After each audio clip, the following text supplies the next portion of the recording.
14 साल की उम्र में जब खेलने कूदने की उम्र होती है तब रिश्ता हो गया। उस समय में सभी की लड़कियां 12-13 वर्ष में ही ब्याह दी जाती थी।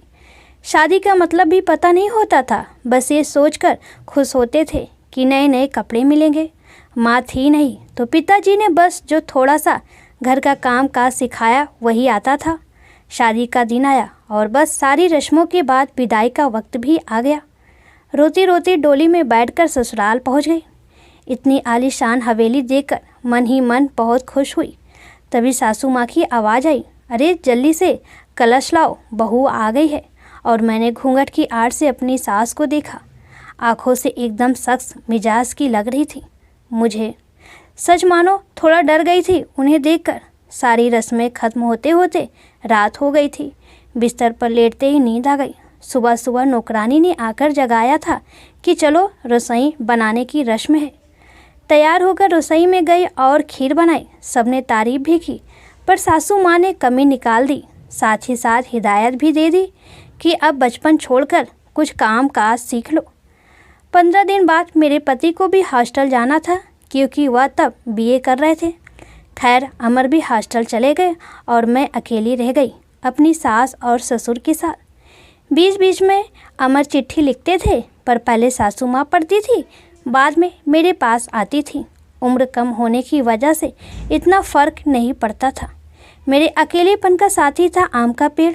हाँ, वही आम का पेड़ जो हवेली के पीछे के आंगन में लगा था।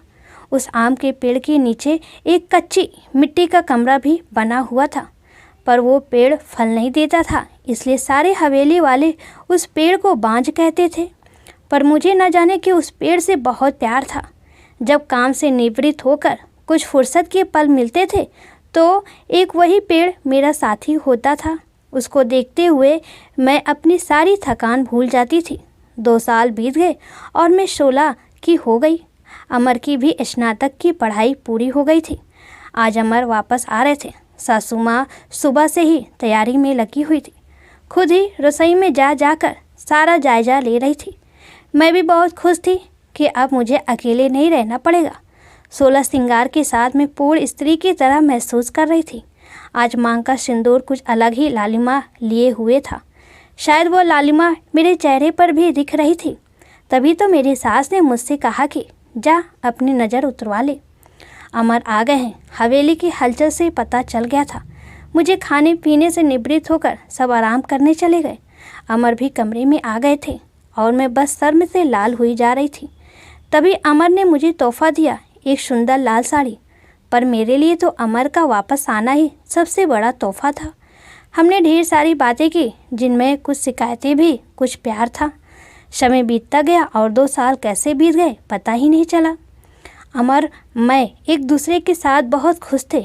एक दिन अचानक पता चला कि मेरे पिताजी बहुत बीमार हैं। अमर मुझे लेकर तुरंत रवाना हो गए।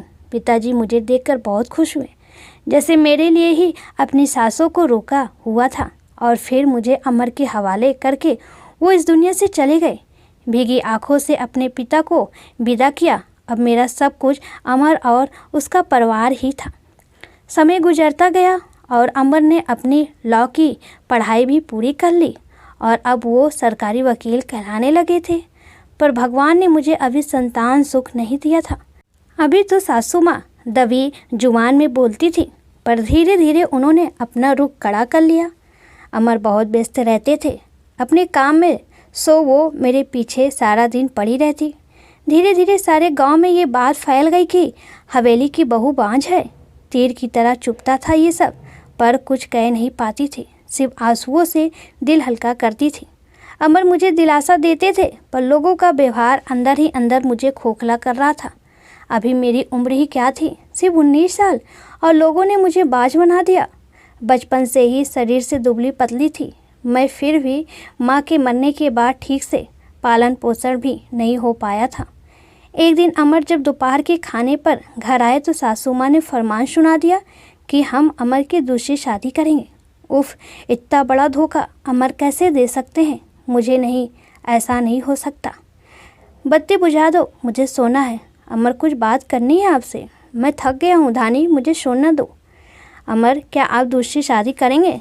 धानी, मैंने कहा ना सोने दो, मुझे थक गया हूँ। मैं तुम सब लोगों की चिक चिक सुनते सुनते, उधर माँ है और इधर तुम, परेशान हो गया हूँ। मैं मन करता है आत्महत्या कर लूँ। नहीं अमर, ऐसा मत कहिए। धानी ने अमर के मुंह पर हाथ रखते हुए कहा, आपके अलावा अब कौन है मेरा। धानी करवट लेकर सारी रात आंसू बहाती रही और जब सुबह उठी तो एक टूटी हुई औरत बनकर, जो मजबूर होकर हर चीज़ से समझौता कर लेती है। सारी रात यही सोचती रही कि शायद अमर ने भी मौन स्वीकृति दे दी है दूसरी शादी के लिए, पर उसे ये कहाँ मालूम था कि उसकी माँ ने किस हद तक उसे मजबूर किया है दूसरी शादी के लिए। 1 महीने के अंदर ही अमर की दूसरी शादी गेंदा से हो गई। गेंदा अमर की माँ की दूर के रिश्तेदार की बेटी है। धानी अपना सामान उस पीछे वाले कमरे में रख ले। आज से गेंदा इस कमरे में रहेंगी अमर के साथ। सासू माँ ने हाथ नचाते हुए कहा, कैसे छोड़ दूँ ये कमरा। नहीं, ये मेरा कमरा है, जिसे जहाँ जाना है जाए। पर फिर ख्याल आया कि जो ब्याह कर इस घर में लाया था, जब वही मेरा नहीं है तो ये कमरा कैसे मेरा हो सकता है। ऐसा सोचते हुए आंखों में आंसुओं का सैलाब उमड़ पड़ा। सिंदूर की डिब्बी और कुछ कपड़े लेकर उस कच्ची मिट्टी के कमरे की तरफ बढ़ गई। सामान एक कोने में रखकर खिड़की पर बैठ गई और उस आम के पेड़ को देखते हुए उसको निहारने लगी। इसे किस्मत कहूँ या कुछ और कि आज मेरी हालत भी इस पेड़ की तरह हो गई है, अकेला, बेसहारा, जैसे ये अभी तक अपने अस्तित्व को बचाने में सफल रहा है। क्या मैं इसकी तरह अड़िंग और मजबूत रह सकूंगी या फिर किसी कमज़ोर लता की तरह मुरझा जाऊंगी और अपना अस्तित्व खो दूंगी। नहीं, ऐसा नहीं होगा। मैं मजबूत रहूंगी। जब ये बेजुबान पेड़ सबसे लड़ सकता है तो मैं क्यों नहीं। अपने विचार श्रृंखला से बाहर आते ही मैंने अपने आप को संभाला और हर स्थिति से लड़ने के लिए तैयार किया। दिन गुजरते गए और मैंने घर के कामों में अपने आप को व्यस्त कर लिया। अपनी कोठरी के आसपास खूब सारे पेड़ लगाए और बाकी बचे हुए समय में उन पेड़ों की देखभाल करने लगी। साथ ही साथ आम के पेड़ की खास देखभाल करती थी। गेंदा एक सुलझी हुई लड़की है। वो जब भी मुझसे बात करने के लिए आती, मेरी सासू माँ उसे बहाने से बुला लेती। अमर पहले से भी ज़्यादा व्यस्त रहने लगे थे। मुझसे बात तो करते थे, पर एक पछतावा हमेशा उनकी आंखों में दिखता था। शायद मेरी हालत देखकर बुरा लगता था उन्हें, पर माँ के खिलाफ जाने की हिम्मत नहीं जुटा पाते थे। गेंदा के दिन खुशी से गुजर रहे थे और मेरे दिन बस गुजर रहे थे। और देखते ही देखते वो दिन भी आ गया जब गेंदा ने खुशखबरी सुना दी कि वो माँ बनने वाली है। पूरी हवेली में त्योहार जैसा माहौल हो गया। सारे नौकरों में तोहफे बांटे जाने लगे। मैं भी बहुत खुश थी कि चलो अच्छा है, अब घर में एक नया मेहमान आएगा, शायद मेरी ज़िंदगी का सूनापन भी कुछ कम हो जाएगा। गेंदा बहुत कमज़ोर थी और उम्र भी 16 साल। उसे बहुत तकलीफ़ होती थी। अब सासू माँ का आदेश था कि उसकी अच्छे से सेवा की जाए, जिससे कि उसकी कमज़ोरी दूर हो सके। सारी देखभाल के बाद भी गेंदा का वजन कुछ खास नहीं बढ़ रहा था।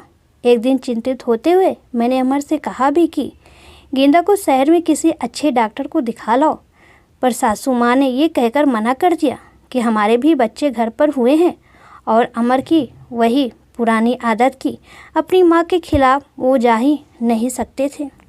एक दिन गेंदा की तबीयत कुछ खराब होने लगी। उसकी सांस बहुत फूल रही थी। घबराकर मैंने गांव के वैद्य जी को बुलवाया भेजा। वैद्य जी ने आकर कुछ दवाइयाँ दी और खून की कमी भी बताई। और जब मैंने अमर को ये सब बताया तो सासू माँ ने मुझे गेंदा से दूर रहने का आदेश दे दिया, ये कहकर कि एक बाँझ की छाया भी नहीं पड़नी चाहिए गेंदा पर। खैर, मुझे गेंदा से दूर कर दिया गया और मैं फिर से अपनी कोठरी में अकेली सारा दिन बंद रहने लगी। या कहूँ कि अंदर ही अंदर मैं खुद भी डर गई थी कि कहीं सचमुच मेरी वजह से गेंदा को कुछ ना हो जाए। कुछ दिन बाद रात में नौकरों का शोर शराबा सुन के मैं आंगन की तरफ भागी। देखा तो गेंदा के प्रसव का समय आ गया था। गांव की बूढ़ी औरतें और दाइयों को बुलवाया गया। पूरी हवेली में हालचल का माहौल था। मैंने अमर की तरफ देखा, बहुत डरे हुए लग रहे थे। मैं उनके पास गई और उन्हें थोड़ा धैर्य रखने को कहा। थोड़ी देर में बच्चे की किलकारी गूंजने लगी। हम सभी की खुशी का ठिकाना नहीं था, पर तभी काकी ने बाहर आकर बताया कि गेंदा की कमजोरी और खून की कमी के कारण वो गेंदा को बचा नहीं पाए। बेटी को जन्म देते ही गेंदा का देहांत हो गया। हाय, पोते का मुंह नहीं देख पाई मैं, अब कैसे मेरा वंश चलेगा। सासू माँ का बिलाप सारी हवेली में गूंज रहा था। उस छोटी दूध मुँहे बच्ची को देखकर मेरा कलेजा मुँह को आता था। ऐसा लगता जैसे वो मैं ही हूँ। मैंने उसे कलेजे से लगा के रखा। जिनकी माँ नहीं होती वो बच्चे कुछ ज़्यादा ही समझदार होते हैं। शायद जरा भी परेशान नहीं करती थी वो मुझे, बस दूध पीते ही सो जाती थी। सासू माँ का वही राग चलता रहता कि लड़कियों से वंश नहीं चलता है, पर अब शायद किसी को फ़र्क नहीं पड़ता था।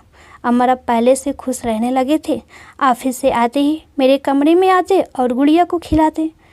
मुझे भी अमर को खुश देकर अच्छा लगता था। साल बीत चुका था गेंदा को गए हुए और गुड़िया को आए हुए। आज गेंदा की बरसी है। हवेली में छोटी सी पूजा रखवाई है मैंने। पंडित जी के आते ही सासू माँ ने प्रश्न किया कि क्या मैं जीते जी पोते का मुंह देख पाऊंगी, और पंडित जी ने उसके लिए कुछ ग्रह शांति के उपाय बताए। सासू माँ चल दी पंडित जी को हवेली दिखाने और सारी हवेली की शुद्धि कराने। मेरी कोठरी के पास भी गई और पंडित जी को वो बांझ पेड़ भी दिखाया। पेड़ देखते ही पंडित जी का मुंह बन गया और उन्होंने कहना शुरू कर दिया कि इसी मनहूस पेड़ की वजह से हमारे घर में बेटा नहीं है। जितनी जल्दी हो सके इसे कटवा दो। अब मेरे बर्दाश्त की हद हो चुकी थी। मैंने अमर की तरफ देखा, पर मुझे नहीं लगा कि वो मना करेंगे, और सासू माँ ने तुरंत नौकरों को बुलवा लिया कि आज इस पेड़ को काट ही डालो। मुझे कुछ समझ नहीं आ रहा था कि क्या करूं, कैसे अपने सुख दुख के साथी को बचाऊं।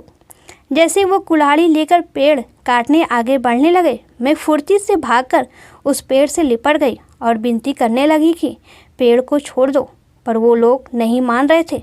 मैं रोती जा रही थी, पर किसी को तरस नहीं आ रहा था। तभी किसी ने मुझे खींचकर धक्का दिया और मेरा सिर पत्थर से टकरा गया। सिर से खून की धार निकल रही थी। ये देखकर अमर से रहा नहीं गया और उन्होंने सबको वहाँ से हटा दिया और तुरंत मुझे अस्पताल ले गए। मलहम पट्टी के बाद मुझे कुछ होश आया। डॉक्टर साहिबा सामने खड़ी थी और अमर को कुछ समझा रही थी।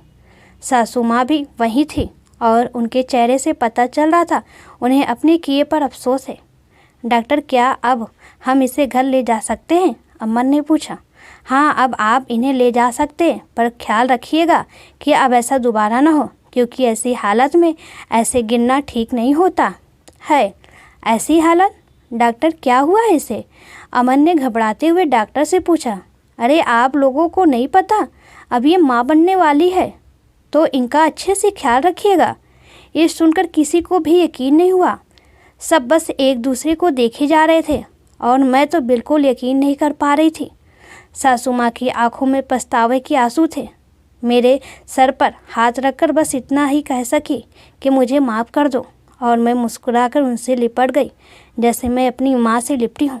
पूरे 9 महीने मेरी सासू माँ ने मेरा बहुत ख्याल रखा और मैंने उस पेड़ का।